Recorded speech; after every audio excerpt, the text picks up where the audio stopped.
While I was in rehab learning how to button my own shirt again after a stroke, my stepdaughter sold the house I wired, rebuilt, and paid off with my own hands. When I came home, there was a strange SUV in my driveway, a new deadbolt on my front door, and my key, snapped in the lock like the house didn't recognize me anymore. A man I'd never seen opened the door and said, calm as weather, "We just bought this place. We closed last week." Then I heard laughter. Across the yard, on the neighbor's porch like it was a stage, Tara stood with her husband Grant, holding coffee and smiling like they'd won. "Guess you're not moving back in, Frank," Grant called out. Tara didn't even blink. "Mom would have wanted this," she said. "You can't live alone. We did what had to be done." "My name is Frank Delaney. I'm 63, a retired union electrician, and that house wasn't just wood and drywall. It was 30 years of weekends, overtime, and promises kept. I didn't yell. I didn't beg. I just stood there in the snow, holding half a broken key, realizing they'd tried to erase me with paperwork. If you've ever been treated like a stranger in your own life, you'll understand what happened next. So tell me, where are you watching from? And what time is it for you right now? While I was in rehab learning how to button my own shirt again after a stroke, my stepdaughter sold the house I wired, rebuilt, and paid off with my own hands. When I came home, there was a strange SUV in my driveway, a new deadbolt on my front door, and my key, snapped in the lock like the house didn't recognize me anymore. A man I'd never seen opened the door and said, calm as weather, "We just bought this place. We closed last week." Then I heard laughter. Across the yard, on the neighbor's porch like it was a stage, Tara stood with her husband Grant, holding coffee and smiling like they'd won. "Guess you're not moving back in, Frank," Grant called out. Tara didn't even blink. "Mom would have wanted this," she said. "You can't live alone. We did what had to be done." "My name is Frank Delaney. I'm 63, a retired union electrician, and that house wasn't just wood and drywall. It was 30 years of weekends, overtime, and promises kept. I didn't yell. I didn't beg. I just stood there in the snow, holding half a broken key, realizing they'd tried to erase me with paperwork. If you've ever been treated like a stranger in your own life, you'll understand what happened next. So tell me, where are you watching from? And what time is it for you right now? The rehab nurse rolled me to the curb like she was returning equipment. "Frank, you've got your discharge papers, your meds, and your follow-up schedule," she said, tucking the folder into my lap. "Take it slow. No hero moves." I nodded. Outside, Milwaukee winter hit my face hard. Sharp air, dirty snowbanks, the kind of cold that doesn't care you survived. A cab idled at the curb. I pushed up with my cane, and my left hand trembled as I adjusted the strap of my duffel. The driver took my bag without asking questions. Quiet kindness. I didn't have much room for anything else. "Where to?" he asked. "Home," I said, and gave him the address like saying it out loud could anchor me. The ride was 20 minutes of gray streets and bare trees. My phone buzzed once in my pocket. I ignored it. I wanted my coffee mug, my recliner, the walls I'd wired myself, room by room, in the years when my hands didn't shake. When we turned onto my street, my stomach tightened before my mind caught up. Snow fell in lazy sheets, muting everything. The neighborhood looked calm until my driveway came into view. A black SUV sat where my old Ford should have been, shiny rims, tinted windows. A stranger parked in my space like it belonged to him. "Right there," I told the driver. He pulled up and got out to help. Pride tried to protest. My body overruled it. I took his hand, stepped down carefully, and started toward the porch. Each step felt slower than it used to. The cane clicked on concrete. My left hand trembled harder as I reached for the key in my pocket. From a distance, the front door looked the same. Brown wood. Frosted glass, Martha's winter wreath still hanging like nothing had changed. But the closer I got, the more wrong it felt. The porch light was new, too bright, too modern, and the deadbolt.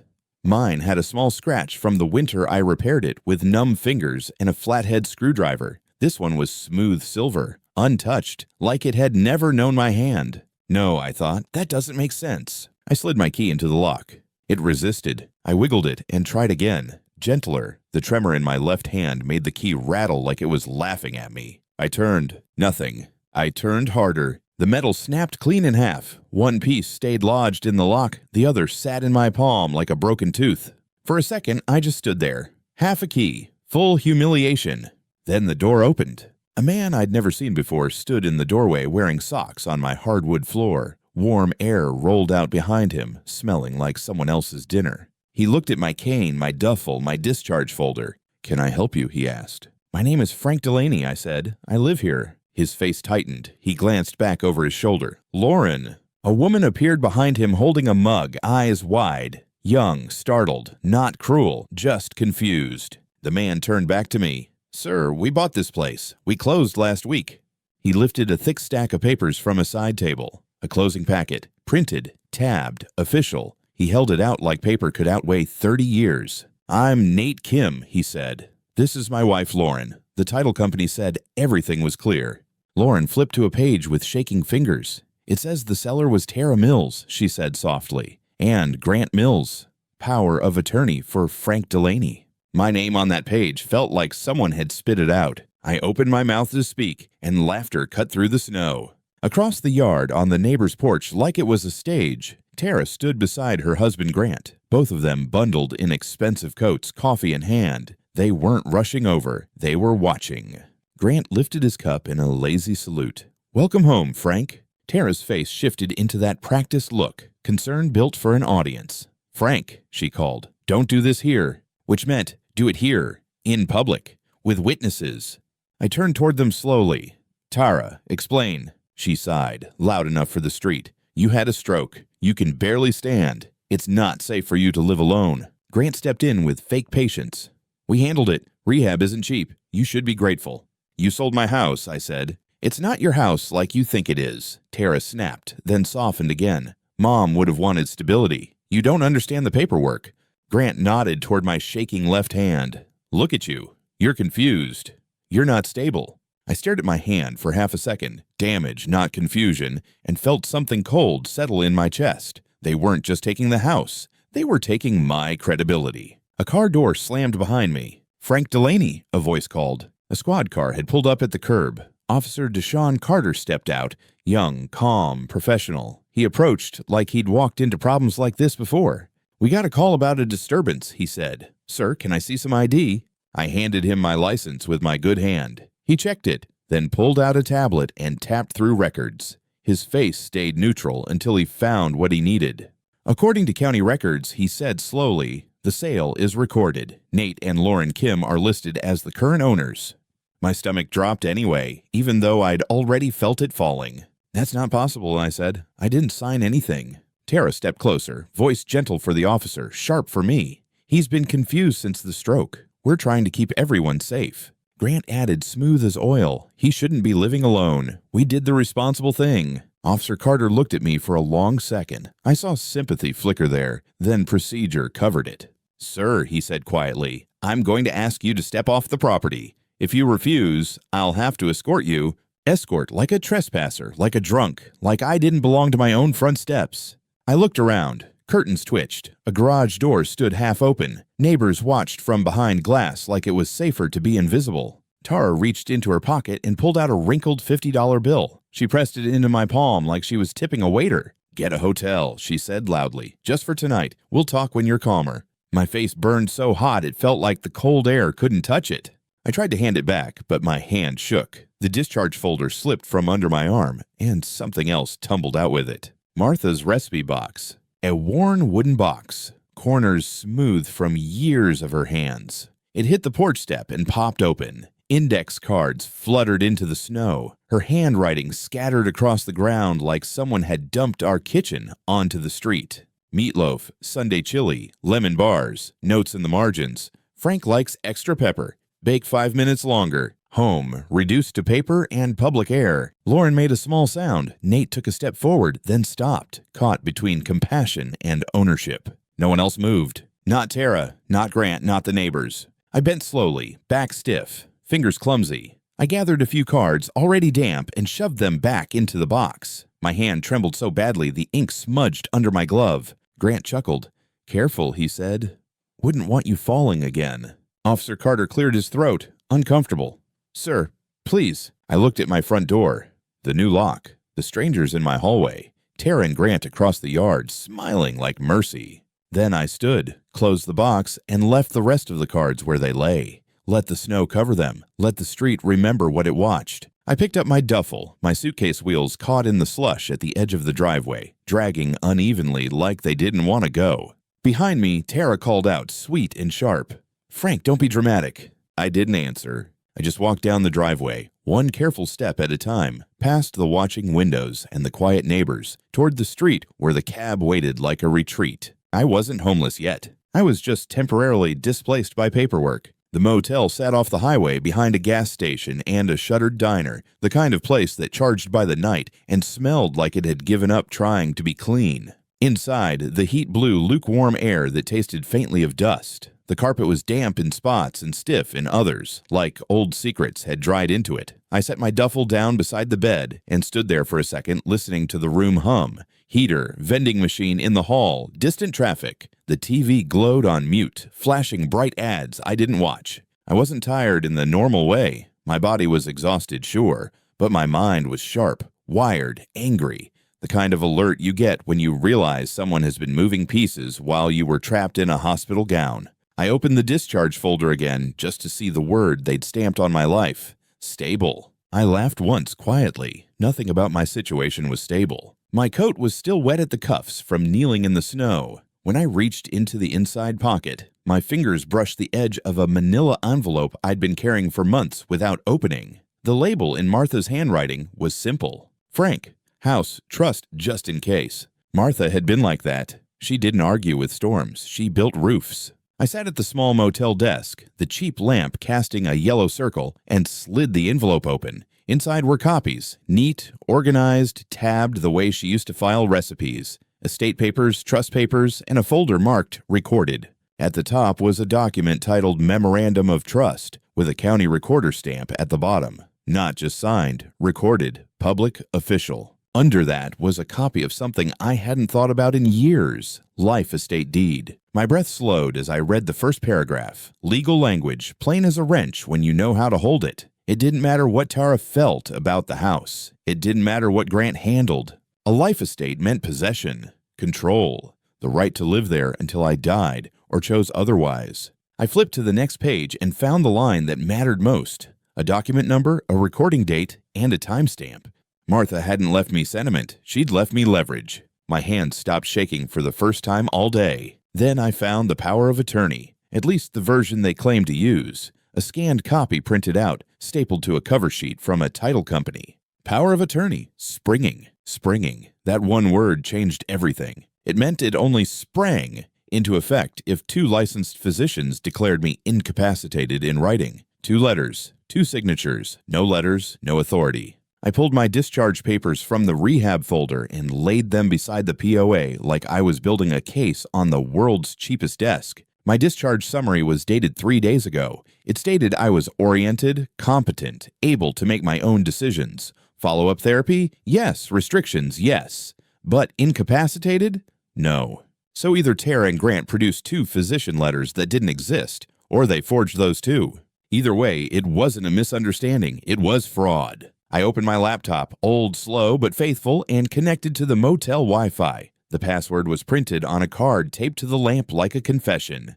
Welcome 202. I didn't feel welcome. I felt awake. I searched for Monica Reyes's number without thinking. Monica had been union counsel back when I still climbed ladders for a living. I hadn't talked to her in years, but I remembered her voice. Calm, sharp, impossible to bulldoze. She answered on the second ring. Reyes. Monica, it's Frank Delaney. A pause. Then her tone changed, immediate. Frank, I heard you had a stroke. I did, I'm out, and I just got locked out of my house. My stepdaughter sold it. Silence. 1 beat. Who's on the deed? Me. And there's a trust. Martha recorded a memorandum. There's a life estate deed. I kept my voice flat, factual. They used a power of attorney. Do you have it in front of you? I do. Read the type, she said. Springing. Another beat. I could hear her breathing change like a switch flipped in her head. Okay, that's good. Good. My voice cracked on the word before I could stop it. Good because it gives us a clean lever, she said. Frank, listen to me. Don't go back alone. Don't call them. Don't argue with them. You send me everything tonight. I can email scans. Do it, she said. And keep your phone on. If they contact you, you don't respond. You save it. I swallowed. The police told me the sale is recorded. Monica's voice didn't flinch. Recorded doesn't mean valid. Recorded means it made it past a clerk. I stared at the recorder stamp on Martha's trust memo. I'd spent my life trusting that official stamps meant truth. Monica sounded like someone who knew better. Now, she said, we're going to verify what's recorded. She walked me through the county recorder's online portal like she was teaching a new apprentice. I typed in the address, then the parcel number I had memorized like my social security. A list of documents appeared, deed histories, filings, dates. There it was, the trust memorandum recorded years ago. The life estate deed, recorded with a document number and a timestamp down to the minute. And then, newest entry, a warranty deed transfer dated last week. My name sat on it like a stain. Monica's voice cut through my silence. You see the deed number? Yes. Screenshot it. Save it. That timestamp matters, she said. If they filed after you were discharged, it gets uglier for them. If they filed before, we still win, but the path changes. I stared at the timestamp again. My hands went cold. It was filed 2 days after I'd left rehab, 2 days after I'd been declared competent. Grant hadn't just stolen my house. He'd watched the calendar and chosen his moment. Monica, I said quietly, they don't even care if they get caught. They care, she replied. They just think you won't fight. I leaned back in the motel chair, the cheap wood creaking under me. My reflection stared back from the dark laptop screen, older, thinner, eyes ringed with exhaustion, but not confused, not helpless, just focused. There's one more thing, Monica said. The buyers. Do you have their names? Nate and Lauren Kim. Call them, she said. Not to threaten, to inform. They're victims too, and if we keep them calm, we keep this clean. So I called. Lauren answered, voice cautious. Hello? This is Frank Delaney, I said. The man who was on your porch today. A sharp inhale. Yes, sir. I'm not calling to scare you, I said. You didn't steal my home. You got tricked into buying a lawsuit. Silence. Then Nate came on the line. His voice was tight. Are you saying the sale wasn't legal? I'm saying you were told it was clean, I replied, and I have documents recorded with the county that say it couldn't be sold without me. My attorney will contact you. You should also notify your title insurance company tonight. Lauren's voice softened. We didn't know. I believe you, I said, and I'm sorry you got pulled into this. When I hung up, the room felt less like a motel and more like a command post. I forwarded Monica the scans. Trust memo, life estate deed, the POA, my discharge papers, and screenshots of the recorder portal with deed numbers and timestamps. 2 minutes later, my phone rang. Monica again.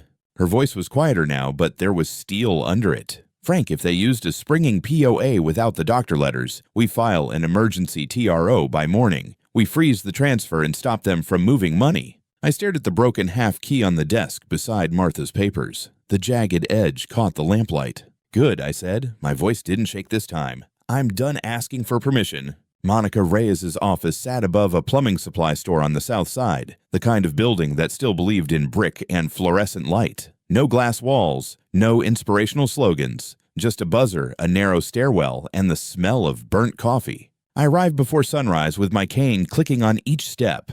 Monica opened the door in a navy blazer and jeans, hair pulled back, travel mug in hand. She looked me over the way she used to look over contract language, quietly, thoroughly. You eat? She asked. Not really. Good, she said. Adrenaline keeps you honest. Come on. Her conference room was small and practical. Scarred table, 2 chairs that didn't match, a filing cabinet that had survived 3 decades of bad news. On the wall, a framed photo of a Union crew in snow, arms around each other like brothers. Monica slid a folder toward me. Inside were printed copies, the deed transfer, the settlement statement, and the notary page. My name sat on every signature line, confident, bold, wrong. It's close, I said, and hated myself for even admitting that. Close is how people get robbed, Monica replied. Now look at the structure. This power of attorney is springing, right? Yes.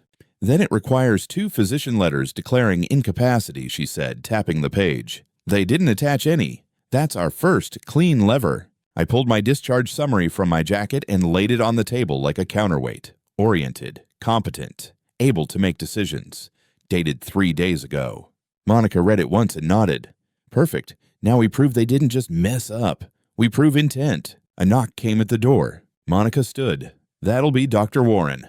The woman who walked in carried a hard case that looked like it belonged in a lab. Mid-40s, calm eyes, firm handshake, no wasted words. Frank Delaney, she said. Elise Warren, forensic document examiner. She set the case on the table and opened it. Magnifiers, a portable light box, a small digital microscope, tools laid out like a surgeon preparing for work. I'll tell you up front, Dr. Warren said, voice steady. People think forgeries succeed because they're clever. They succeed because no one bothers to look closely. She clipped the deed under the microscope and angled the light. A magnified version of my signature filled her monitor. Black ink turned into a landscape. Pressure pattern first, she said, adjusting focus. See how the upstroke is heavier than the downstroke? That's a left-handed writer compensating with the right. My throat tightened. I'm right-handed. I know, she said. Your license signature is right-handed. Smooth pressure, consistent slant. This one hesitates. She zoomed tighter. Tiny breaks appeared along the curve of the R, like the pen stopped to think. Micropauses, she explained, either writing with the wrong hand or tracing while trying to look natural. Monica's eyes narrowed. Grant's left-handed. I didn't answer. I didn't need to. Dr. Warren switched the light filter. The ink on the signature faintly fluoresced. These documents are dated 4 weeks ago, she said, but the ink chemistry suggests it was applied within the last 10 to 14 days. Monica leaned forward, so they backdated. Likely, Dr. Warren replied. Now the part that doesn't lie, metadata. Monica slid a thumb drive across the table. Title company produced the electronic file packet under subpoena. Dr. Warren plugged it in, clicked through a few folders, then turned the screen toward us.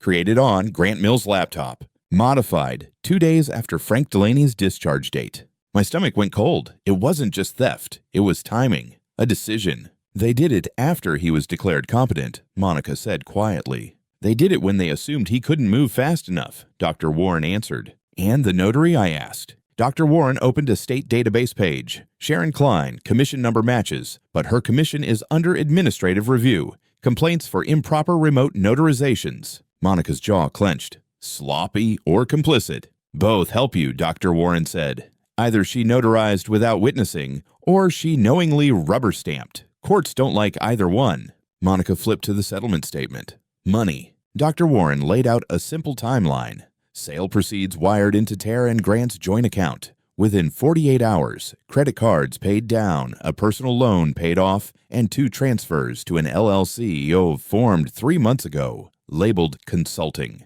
Shell, Monica said. Looks like it, Dr. Warren agreed, and the portal login to submit the signed PDFs. Tara's email, home IP address. My chest tightened in a different way. Grant wasn't dragging Tara behind him. Tara was walking beside him. Monica sat back, the room suddenly quiet except for the building's heater clicking on and off. Invalid springing POA, she summarized. Forged signature indicators, fresh ink, digital trail from Grant's device. Notary problems. Money moved fast. That's not a family dispute. That's coordinated fraud. Dr. Warren closed her case with a soft snap. One more thing, she said, pausing at the door. People who do this usually escalate. If they feel cornered, they intimidate. You document everything. When she left, Monica slid a legal pad toward me. In thick block letters, she'd written 3 words. Tro, freeze, serve. Tonight, I draft the emergency petition, she said. By morning, we file. We freeze their accounts, flag the property, and stop any further transfer. You do not speak to them. You don't negotiate. You don't defend yourself to neighbors. You let the evidence do the talking. I looked at the forged signature again, my name wearing someone else's hand. Monica, I said, voice even. I'm done asking for permission. She nodded once, the kind of nod that meant the plan was already moving. Good, she said. Then we flipped the switch. By the next morning, Monica was moving like a person who'd already seen the end of this story. I sat in her office with a cup of bitter coffee I didn't taste, watching her build a legal wall, brick by brick. Petition, affidavit, exhibits. She labeled each attachment with the same calm precision I used to label breaker panels. What it is, where it goes, what it controls. Read this, she said, sliding the petition toward me. I read every line. I used to sign contracts for union work that could cost people their jobs if a comma was wrong. I wasn't going to let my own life be stolen by sloppy paperwork. The arguments were clean and simple. Springing power of attorney, no physician letters, my discharge papers proving capacity, recorded memorandum of trust, recorded life estate deed, suspect signatures, metadata trail from Grant's device, and the way the sale proceeds moved like they were running from daylight. When I finished, Monica tapped the signature line once. "This is where you stop being the guy who got escorted off a porch." I signed. The pen pressed deep enough to leave a faint imprint on the next page. Monica scanned the pages, made 2 copies, and stood. "We file. Now." The courthouse downtown smelled like old paper and lemon cleaner, the kind of place where time didn't pass so much as stack itself in folders. Monica walked ahead of me, with my cane tapping behind her, her heels clicking like punctuation. At the clerk's window, she spoke in that tone lawyers use when they're not asking a favor. She was stating a fact. "Emergency relief, wrongful transfer, elder exploitation. We need the duty judge." The clerk's eyes flicked over the packet, then over Monica's bar number, then over my discharge summary. She didn't smile. She didn't need to. Within an hour, we were in a small courtroom with fluorescent lights and a judge who looked like she'd eaten 1,000 excuses and found them all bland. Monica stood at the podium and didn't perform. She arranged. She placed the springing POA on the record like a broken tool. She pointed to the missing physician letters. She placed my discharge papers beside it like a receipt. She laid the recorded trust memo and the life estate deed down like load-bearing beams. Then she showed the deed transfer with the timestamp that made my skin crawl. Filed 2 days after I was declared competent. "Your Honor," Monica said, voice steady, "this transfer cannot stand. At minimum, the court must maintain the status quo before assets disappear." The judge listened without expression, flipped through exhibits, then looked up. "Motion granted," she said. "Temporary restraining order effective immediately. No further transfer actions. Respondents proceed subject to freeze pending hearing." The gavel struck once, sharp and final. It wasn't loud, but it changed the air in my lungs. Outside the courtroom, Monica handed me a stamped copy like it was a passport. "Now," she said, "we serve them." A process server met us in the hallway. Janelle Price, 30-something, calm face. No drama in her posture. She took the envelope like it was a routine delivery. "Where are we finding them?" she asked. Monica didn't hesitate. "Grant's downtown office. He likes being seen." Janelle nodded once. "Public or quiet?" "Public," Monica said. "Noon, maximum witnesses." Noon in downtown Milwaukee meant people poured out of office buildings like the city had a lunch bell. The sidewalks were slick with slush. The glass front of Grant's building reflected the pale winter sun. Across the street, Monica and I waited near a coffee shop window. I stood back, cane in hand, my face turned slightly away. Not hiding, just refusing to perform. Grant appeared inside the lobby with 2 coworkers, laughing too loud, phone pressed to his ear like he was important. He looked comfortable, untouchable. Janelle crossed the lobby with a steady stride. She didn't rush. She didn't hesitate. She stopped in front of him, said his name clearly, and placed the envelope in his hand. "Grant Mills," she said. "You've been served." The laughter died instantly. Grant blinked at the papers, color draining from his face. One coworker stepped back like the envelope was contagious. Another glanced around, suddenly interested in anything but him. Grant's eyes flicked over the first page. Temporary restraining order. And then he looked up, scanning through the glass until he found me across the street. For a second, we just stared at each other. Then I saw it. Anger, fear, and disbelief twisting together, the face of a man realizing the room had rules he didn't write. I turned and walked away before he could decide what to do with his humiliation. My phone rang 20 minutes later. I let it ring once, twice, 3 times. Then I answered. "What the hell did you do?" Grant's voice was sharp, strained. In the background, I heard Tara talking fast, her voice high and panicked. I kept my voice even. "I filed what you forced me to file." "You can't freeze our accounts," he snapped. "The cards, the loan, everything." "Stop," I said calmly. "You used a springing power of attorney with no doctor letters. You forged my name. You sold a house under a recorded life estate." Silence hit the line like a door closing. Tara's voice broke through. Shrill. "Frank, please, this is family. Don't do this in public." I stared out the car window at the slush on the curb, at a man scraping ice from his windshield. Ordinary life continuing like it always does. "You did it in public," I said, "on my porch." Grant inhaled, shaky. "What do you want?" "My house back," I said, "and my name off your lies." The call ended without goodbye. Monica texted me a minute later. "County recorder flagged. Title transfer frozen. Next hearing set." I stared at the message until the screen went dim. The switch had flipped. The lights hadn't come back on yet, but the power had changed hands. The first time I slept after the TRO, it wasn't rest. It was my body shutting down out of pure exhaustion like a breaker tripping before the wires melt. At 2:58 a.m., someone pounded on my motel door hard enough to rattle the frame. "Frank," Grant's voice, slurred, angry. "Open up." I didn't move right away. I reached for my phone first and hit record. Old habit. Receipts. If you ever want the truth to win, you don't rely on memory. The pounding came again, louder. "You think you can do this to me?" he shouted. "You think you can ruin us?" I slid the chain latch on and cracked the door just enough to see his face. His eyes were bloodshot. His hair was messy like he'd been running his hands through it. The stink of whiskey and panic rolled off him. "Go home," I said, calm, flat. He pressed his palm against the door, making the chain tense. "You froze our accounts. You embarrassed me at my office. You have any idea what you just did?" "I stopped a fraud," I said. His mouth twisted. "Fraud? We were trying to survive. Tara's mom wouldn't—" "Don't speak for Martha," I cut in. My voice stayed low. "You didn't earn that right." His jaw clenched. Then he leaned closer, breath sour. "Drop it. You hear me? Drop it or you'll lose more than a house." I didn't blink. "Are you threatening me, Grant?" He laughed, ugly, unsteady. "I'm telling you, the world doesn't work like your little union days. Tara has people calling, bills. You don't know who she owes. You keep pushing, and it gets messy." Down the hall, a door cracked open and shut again. Someone listening, someone afraid. "Good," I said. "Say it again, slower." He froze for half a second, realizing what he'd done. Then the anger came back. "You think you're smart," he spat. "You're an old man with a cane. You'll end up in a facility, Frank. Alone." I let the silence stretch. The heater clicked. The hallway smelled like bleach and stale fries. "Leave," I said, "right now." He slammed his fist on the wall beside my door, then stumbled back.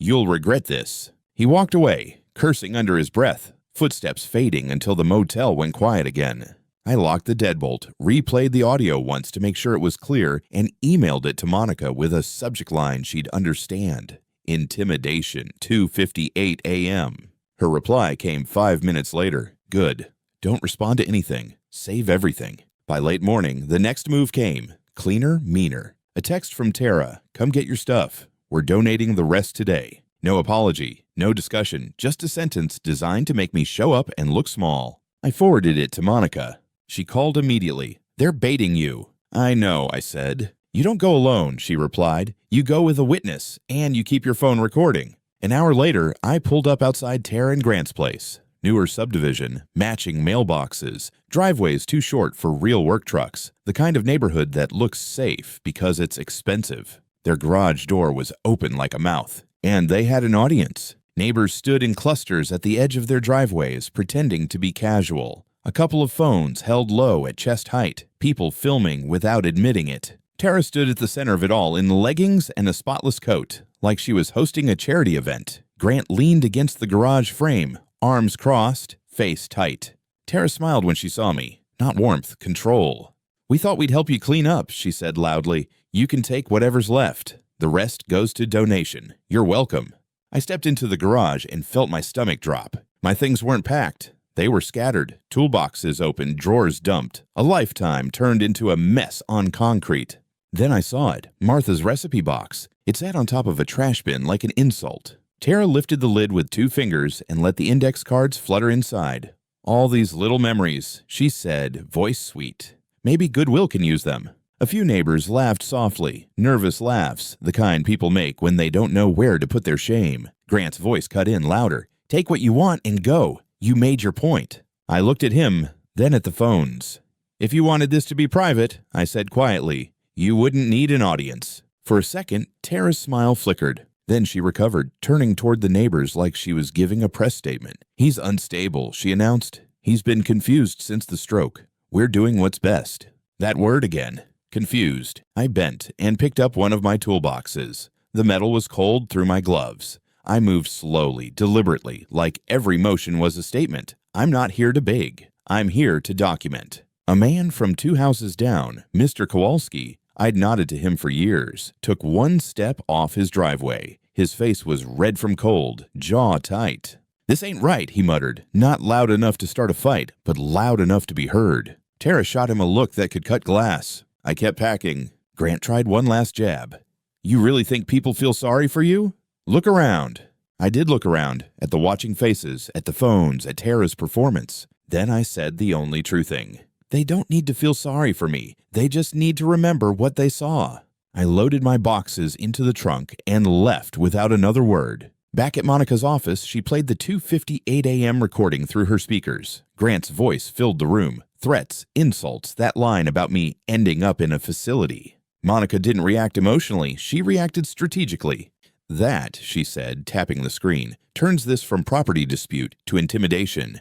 Judges hate intimidation. Next hearing is tomorrow," I said. Monica nodded. "And tomorrow, we don't just argue, we finish it." The next day in court, Tara and Grant sat shoulder to shoulder with their lawyer, both of them suddenly smaller without their porch stage. Monica laid everything out, springing POA with no physician letters, my discharge papers, recorded trust memo, recorded life estate deed, the deed timestamp filed after I was competent, Dr. Warren's findings, the money outflows, and finally, the audio. When Grant's drunk voice echoed through the courtroom, "Drop it, or you'll lose more than a house," I watched Tara's face collapse inch by inch. The judge didn't raise her voice. She didn't have to. "Sale is void," she ruled. "Possession is restored to Mr. Delaney consistent with recorded life estate. Respondents are restrained from entering the property or removing any items. Funds remain frozen. Matter is referred for review of forgery and elder exploitation." Then she looked straight at Tara. "Calling someone confused does not create legal authority," she said. "It creates opportunity for abuse." The gavel struck once. Quiet, final. Outside the courtroom, Monica handed me the signed order. "Locks changed tonight," she said. "Sheriff stand by. Clean entry." I looked down at the paper, the official kind that finally meant something again.